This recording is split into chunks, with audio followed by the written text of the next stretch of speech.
Boom! And we're on. I think I'm a minute late, you know. Sometimes you got to roll with the punches. You got to do everything you can to suss the terrain out. The very first thing I need to hear you tell me is that I am loud and clear and that this broadcast is clear. There is nothing on this planet that is worse than a broadcast that's not clear and that you cannot hear, decipher, decode, and understand. So if you could do me a favor, go ahead in the comments and tell me real quick, although I have to do my own due diligence. Bo Allen, go ahead and break it down for me, girl. Bo Allen, I see you. I see you in the Nchende. You know what the Nchende is? I see you in the space. I see you in the circumference. I see you in the homestead, is what it is. Okay, I need to verify for myself, for my own good. Here we go. The circumference. There you go. I see you in the homestead. I sure enough do. Guys, it's about 23 minutes before the news, and as you know, as is my custom, I absolutely love to jump on right before the news because, that's when my creative juices flow. When you're under pressure and you got a few minutes to sort of make your delivery and it's live, the pressure's on to deliver, to throw down. Stacy Beamer, I see you and I love you. Thank you so much for being with me.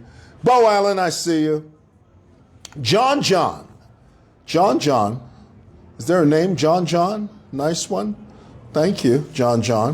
Well, guys, it's a beautiful Thursday evening, and I tell you, we're now bleeding into the month of October. Have you noticed that it's starting to warm up a bit now? It's starting to get hotter now. The temperature is starting to sort of spike upwards. Would it spike any other way apart from upwards? Hello. So let's make sure we are hydrated. Make sure we're drinking lots of water. Okay, just be sure of that, and we're going to be on the same spreadsheet, and we're going to be fine. All right, let's get into it. I must tell you. Oh, I have to tell you this. The other day, I was sharing with you my experience about Mwembeshi, and I lost my train of thought. Okay, guys, it's train of thoughts. It's not trend of thought. I hear some people say, I've lost my trend of thought. No, it's your train of thought. The reason it's that way is because, sometimes we have thoughts, our thought patterns are in segmented sort of pieces, like cabins of a train, one train after another. The first cabin, the second cabin, the third cabin, and so on. So when you say I lost my train of thought, it means you lost your sequential thought pattern. You understand what I'm trying to tell you? Okay.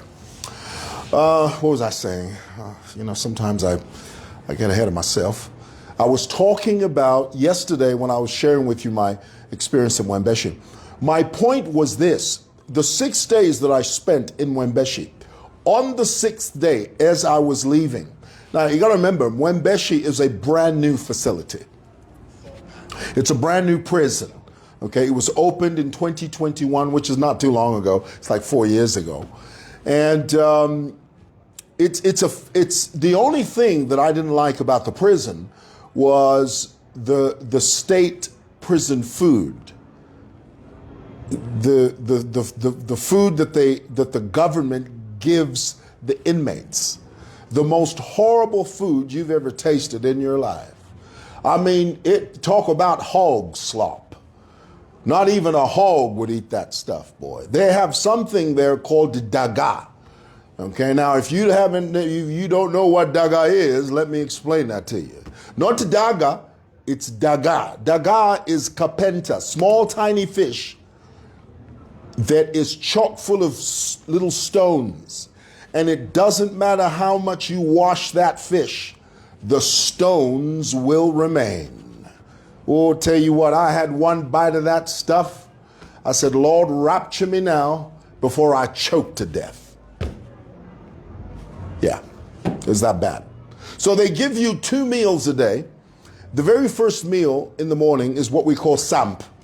Okay, samp is basically, it's corn, maize, boiled, overboiled to the point where when you put it in your mouth, it literally just melts in your mouth. You don't even have to chew, mate. You just put it in your mouth and it immediately dissolves and disappears, mate. It's the most horrible samp. And I love samp. We call it samp. I love it. It's when samp is prepared the right way, it's got the beautiful consistency. It works. Delicious. It's awesome. But the samp at Mwembeshi prison, OMG. Hog slop is what that is. Tell you what, it was so bad, I turned to one inmate and I said, "You guys eat this stuff? I might as well be dead now. They ought to just take me to the guillotine now, boy, because if I'm going to have to sit here and eat this stuff, that's their way of saying, we want you dead." It's not funny. So my point was, the food there, that was the only thing I didn't like about the place. I mean, aside from the fact that you're incarcerated. But in there, if you really are wise, you can use your time there wisely. You can go to the library. They've got computers there. They have a space for a gym. All it needs is one rich inmate to recognize the space for what it is and say, you know what? We've got a gym space here. How about we bring in some gym equipment? That's how that works. Anyway, my point was, the day I was leaving, I was there for 6 days. And I was in a dormitory-like facility, a dorm. That is to say, a big room with there were about 22 of us in there, comfortably. Each person had their own bed. It was a bunk bed arrangement, one person on top of the bed, the other at the bottom. I was at the bottom. And I was privileged enough to be next to some guy from, where was he from? No, where was he from? I forget where he's from. It'll come to me. He had been there for a few years, but he took it upon himself to make sure that he warmed the water for me, make sure that, I had bathing water. He would always make sure, as soon as I'd get up, I used to have this routine. I'd wake up early in the morning and I'd walk the grounds of the prison. I'd just walk and pray and think and be in thought. And while I was doing that, this guy was washing my clothes. He was making sure that I had water. The reason he did that is because I would give him some of the food that my family would bring me, because he knew that if he wasn't sort of providing the service of cleanliness, in his mind, I guess he thought that I wouldn't give him some food, but I always did. So whatever I'd get when my wife would bring me food, I'd give half of it to this guy. In exchange, he would make sure that, my clothes were clean, and he was a great help, a really nice guy. But my point is, on the 6th day when I was leaving, that dormitory comfortably sat about 22, 21 people. The day I was leaving, there was an influx of people from Ethiopia and Somalia. Somalis. It was like the great exodus. I kid you not. It was like watching Charlton Heston in the movie Moses. There were honestly, really, it was like there were so many Somalis and Ethiopians that just flooded the prison. And that was the day I was leaving. A dormitory that comfortably had 21 people in it, all of a sudden had like 60 people in it. Now, people were sleeping on the floor. Some were stacked in a corner together. It was a mess. And I said that to say this. Our Zambian immigration is not doing enough to circumvent the issue of illegal immigrants flooding into this country. And I'll tell you something else that the Somalis and the Ethiopians do. There is a community, there is a Muslim Somali community that puts money together to help these inmates get deported back to their countries, only to make their way back into Zambia again. It's a scandal. As my mother would say, ni syndicate, ni scandal. It's a very big scandal, and immigration needs to look into that. It's a horrible thing, you know. And it's almost like a business. It's like a business that these people, they gather money together from all over Africa to sort of help their people and to facilitate their exit to be deported, only to come back to Zambia again. And the way they come back to Zambia is through these fuel tankers. You know, can you imagine? People are stuffed in fuel tankers en route to South Africa through Zambia. Many of them don't make it out alive. Remember, there was that scandal of multiplied bodies that were found just dumped somewhere in, I forget where it was. Tell me in the comments where it was. It was horrible. So anyway, I thought I'd share that with you. It's a lot's going on that we need to pay attention to. And this is the reason I applaud Donald Trump's speech at the UN. I love the line where Donald Trump says, your countries are going to hell. And what he meant by that is that your countries are going to descend into chaos if you just open the floodgates and allow illegal immigrants that do not share your country values, and then you just give them way to just do whatever the hell they want. I agree with Donald Trump there. And I don't agree with everything Trump says, but there I agree. I really do. All righty. Speaking of prison, I was reading Munir Zulu was complaining, and I don't believe him at all, because Munir is serving a prison sentence at the same facility that I went to for 6 days. He's in there for 12 years. He was saying that sometimes he gets strip searched. They don't do that at Mwembeshi. They don't strip search you. And in fact, if anything, the political prisoners at Mwembeshi, they live like kings in there, mate. They're a clique, and they live like kings in there. They do. They get everything they want in terms of food and supply. Munir Zulu is just making noise. He just wants to call attention to himself. None of what he's claimed is happening to him is actually happening to him. None of that is happening to him. How do you know that? Because I know. He's just embellishing. And you know Munir, he loves to embellish. He loves to exaggerate. He loves to augment, amplify. That's Munir. Anyway, yesterday, President Hakainde Hichilema said something that made me very proud. And before I remind you of what he said, let me say this. You know, when I was a kid, when I was growing up, I'm 56 years old, when I was growing up, patriotism was front and center of our existence as a Zambian people. When you saw the Zambian flag, something happened to you. Something wonderful, something that swelled with pride and righteous admiration for your country. I fear to some degree we've lost that, or at least I think we're losing that. And I think HH's reference to the national anthem, patriotism, nationalism, his reference to that yesterday when addressing the chiefs is a way back from the wilderness of being bereft of patriotism. I really believe that. I think that HH made a very valuable point that we all must pay attention to. And for those of you that missed it, let me bring you up to speed. Yesterday, HH was speaking to the chiefs at Mulungushi. And at one point, he uttered the mantra, one Zambia, one nation, one people. So he was trying to, in a sense, school the chiefs on how to respond to that mantra. He was basically saying, chiefs, when I say one Zambia, your response should be one nation. When I say one nation, you should say one people. That is a patriotic mantra.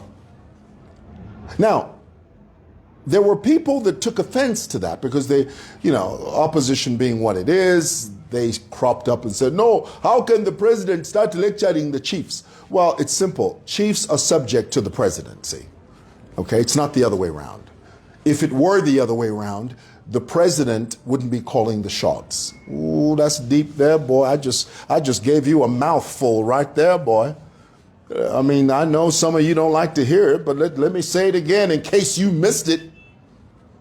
Chiefs are subject to the presidency. If it were not so, chiefs would be the ones calling the shots. Chiefs would be the ones governing this country. Chiefs have their place. They know their place, and they play their role in that place. The head of state has his place equally. And the head of state functions in that place constitutionally. There was nothing wrong, there was nothing amiss about the head of state encouraging chiefs, indeed Zambians, to be patriotic. That was the message there.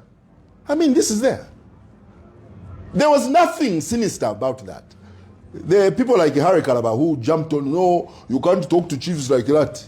You can't say that. Why not? Why not? Why not? Why not make a call to patriotism? Why not do that? When I was a kid, when you went to the cinema, when you went to the movie house, we used to have a couple of cinemas called Plaza 1, Plaza 2, and I think it was Plaza 3 as well. They don't do it anymore, but they did when I was a kid. This was a big thing. In fact, even on television, even on national television, there was a time we didn't have 24-hour TV. Okay, TV transmission, television transmission began at 17 hours, 5 p.m. But before the TV transmission began, they would always play the national anthem. The band would be playing in front of State House, and you would feel this sense of swollen patriotism deep within your soul, and it made you feel proud. Even when we went to the movie house, it's at Plaza 1, Plaza 2, before the movie began, they would play the national anthem. And this is what we used to do. Some of you don't remember this. You're too young to you whippersnappers, you young thundercats. You don't remember any of this. We would go to the cinema, Plaza 3. Before the movie began, they would play the national anthem, and guess what? Everybody stood to their feet. Without coercion, without prompting, without nudging, it was in our psyche. It was embedded within the recesses of our cerebellum. It was ingrained in the recesses of our soul. It sizzled in our spirits. When the national anthem would play, we would stand to our feet at attention, and we would look at the screen. And oh, I tell you, we were proud to be Zambians.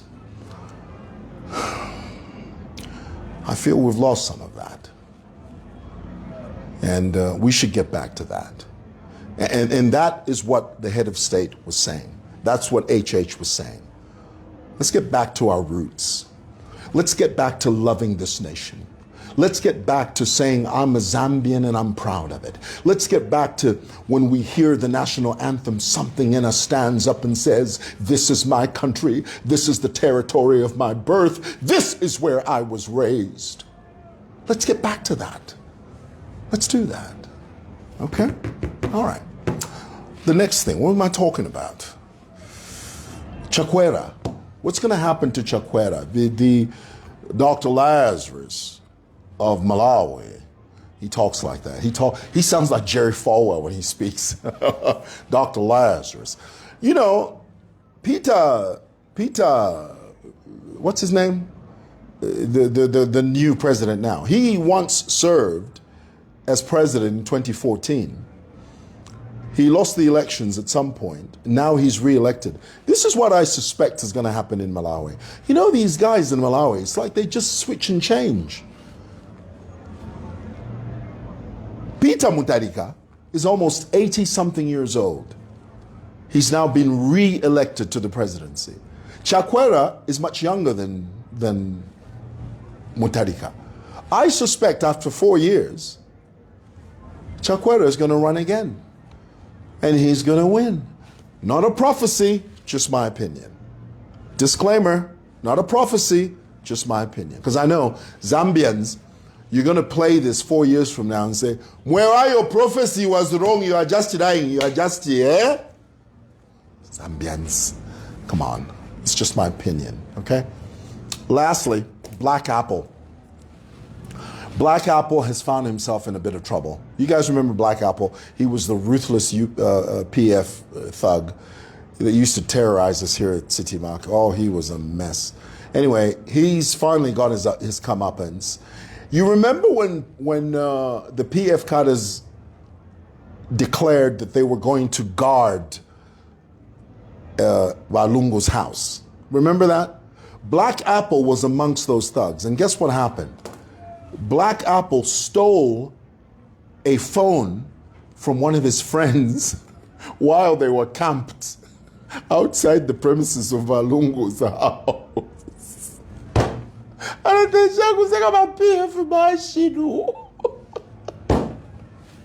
Oh dear, dear. Funny as hell. Anyway, I gotta go. It's almost 1900 hours. The news is about to come on. It is. Thanks for watching. Thanks for listening. I gotta go home. Ala ring to do fiamwe. Good night.